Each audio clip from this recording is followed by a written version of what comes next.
Hi friends, trading facts YouTube channel స్వాగతం. బొంగు of stock market గురించి చెప్పండి, ఇంకా అవేర్నెస్ తీసుకురండి అని గతంలో ఇతని యొక్క పాలిట పడి పాపం చాలా డబ్బుల్ని అన్నిటినీ నాశనం చేసుకున్నటువంటి వాళ్ళు రిక్వెస్ట్ చేస్తూ ఉంటారు. సరే, మనం ఆల్రెడీ చేస్తూ ఉన్నాం, వాడి మీద ఇంకా చేయాల్సినటువంటి అవసరం లేదు. కానీ కొత్త వాళ్ళు వస్తారనేటువంటి ఉద్దేశంతో వాళ్ళ యొక్క రిక్వెస్ట్ కారణంగా నేను ఈ వీడియో కూడా చేయబోతున్నాను. మీరు చూడండి, ఈ మధ్య కాలంలో ఒకరోజు తను $50 వరకు నష్టపోయాడు. ఆ $50 నష్టపోయినప్పుడు టెలిగ్రామ్ గ్రూప్లోనేమన్నా మెసేజ్ చేయండి, మీ స్క్రీన్ రికార్డ్స్ని పంపించండి అనేటువంటి మెసేజెస్ అనేటువంటివి లేవు. ఈ మధ్య గుడ్ 8న ఒకేసారి 0.06 లాట్ తీసుకున్నాడు. 0.01 0.01 అంటూ 6 తీసుకున్నాడు ఒకే ప్రైజెస్ మీద. అంటే డౌట్ రానియకుండా 0.6 లాట్స్ తీసుకున్నాడు. తీసుకొని దాని మీద ఒక $50 వచ్చింది. ఓవరాల్గా చూస్తేనేమన్నా లాస్ట్లో ఉన్నాడు. ఆ రోజు ఏదో గుడ్డేది చేలో పడ్డట్టుగా ఒక $65 వచ్చేతలకి ఇక చూసుకోండి, డబ్బుల సునామీ పంపించండి, వర్షం కురుస్తుంది, ఏరుకోండి అన్నట్టుగా స్టార్ట్ అనేటువంటిది చేశాడు. కాబట్టి నేను ఒకటి చెప్తున్నాను, చాలామందికి ఇప్పటికీ చాలాసార్లు రిక్వెస్ట్ అనేటువంటిది చేశాను. ఎప్పుడైనా సరే స్టాక్ మార్కెట్లో ఒక కన్సిస్టెన్సీ బేస్డ్ ట్రేడింగ్ అనేటువంటిది కనుక లేకపోతే, ఏదో గుడ్డెత్తు చేలో పడ్డట్టుగా అదృష్టం అనేటువంటిది ఒకరోజు 2 రోజుల్లో మిమ్మల్ని కనుక వరించినంత మాత్రాన ఎప్పటికీ కూడా అటువంటి వాళ్ళు ట్రేడర్స్ కాదు. ప్రొఫెషనల్ ట్రేడర్ అనేటువంటి వాడు ఒక రిస్క్ని, రివార్డ్ని బేస్ చేసుకొని ఒక కన్సిస్టెన్సీ లెవెల్లో వెళ్తున్నప్పుడు మాత్రమే సక్సెస్ అనేటువంటిది వస్తుంది. ఇప్పుడు వచ్చినటువంటి $60 కాకుండా గతంలో అతని యొక్క 4 నెలల నుంచి చేసినటువంటి ట్రేడ్లో 50% మాత్రమే రిటర్న్ వస్తే దాంట్లో ఒకరోజు $55 వచ్చింది. అంటే 1-2 రోజులు సక్సెస్ అనేటువంటిది అయ్యి మిగతా 4 రోజులు ఫెయిల్యూర్ అయినటువంటి వ్యక్తి ఎలా మీకు మంచి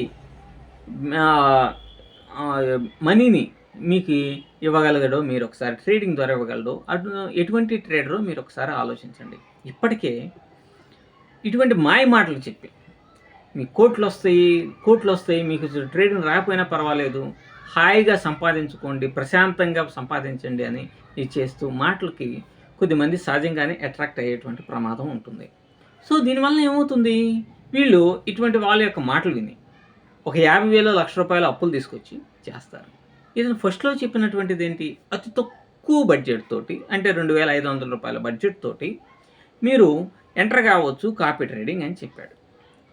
తర్వాత 0.01 లాట్ మాత్రమే తీసుకుంటానన్నాడు. ఈ విధంగా దాదాపుగా 9 స్ట్రాటజీస్ని జీరో చేసేసాడు.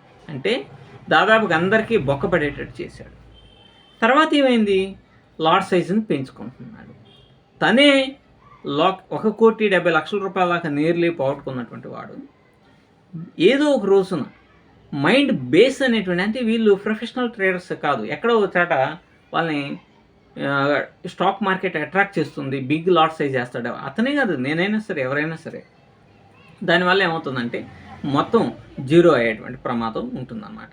కాబట్టి ఇప్పటికే చాలామంది ఇతన్ని నమ్ముకొని, ఇతని యొక్క ఆలోచనలు, ఇతని యొక్క మాటలను నమ్మి దాదాపుగా 600 మంది రోడ్డును పడ్డారు. దాదాపుగా ఒక $15 కోట్ల నష్టపోవడం అనేటువంటిది జరిగింది. సో బొంగు ఆఫ్ స్టాక్ మార్కెట్ అనేటువంటి వ్యక్తి ఒక కల్పితమైన పాత్ర అయినా ఇటువంటి వాళ్ళు చాలామంది ఉంటారు మీ చుట్టూ. సో ఇటువంటి వాళ్ళ యొక్క మాటలను మీరు నమ్మకుండా, ఇటువంటి వాళ్ళ యొక్క ఆలోచన విధానాలకి బోల్తా మీరు పడిపోయి కుటుంబాలని సర్వనాశనం చేసుకోవద్దు. ఇప్పటికే అనేక మంది ఇతని వల్ల రోడ్డును పడ్డారు, కొంతమంది ప్రాణాలు కూడా పోయినాయి. కానీ ఇదంతా నాకు అనవసరం అనుకొని, నేను అనుకునేదే నేను చేసుకుంటూ పోతాను, నాకు డబ్బే సర్వస్వం అనేటువంటి మాటలతో ఇంకా గ్యాంబ్లింగ్ పదాలను వాడుతూ రకరకాలైనటువంటి కుయుక్తులు పన్నుతున్నటువంటి ఇటువంటి వ్యక్తిని యూట్యూబ్ ప్లాట్ఫామ్ నుంచి తరిమి కొట్టాల్సినటువంటి బాధ్యత మీ అందరికీ ఉన్నది. కానీ మీరేం చేస్తున్నారు, ఇంకా ఇతని యొక్క కాపీ ట్రేడింగ్ పరుగులు తీస్తూ వెళ్తున్నారు. సో మీరు కూడా పరుగులు తీసుకుంటూ వెళ్ళేటువంటి మీరు కూడా ఈ పాపంలో భాగం పంచుకుంటున్నట్టే లెక్క. ఎందుకంటే మీరు కనుక ఈ విధంగా ఎంకరేజ్ చేస్తే మిగతా చాలామంది కూడా ఇతను మళ్ళా కొత్త రూపాలను, ఇప్పుడు చాలా వినయ విధేయతలతో ఉంటున్నాడు, కానీ వెరీ అగ్రెసివ్ పర్సన్, ఎలా పడితే అట్లా చీదర మాటలు మాట్లాడేటువంటి చీదర వెధవ, అమ్మబూతులు కూడా తిట్టేటువంటి వ్యక్తి.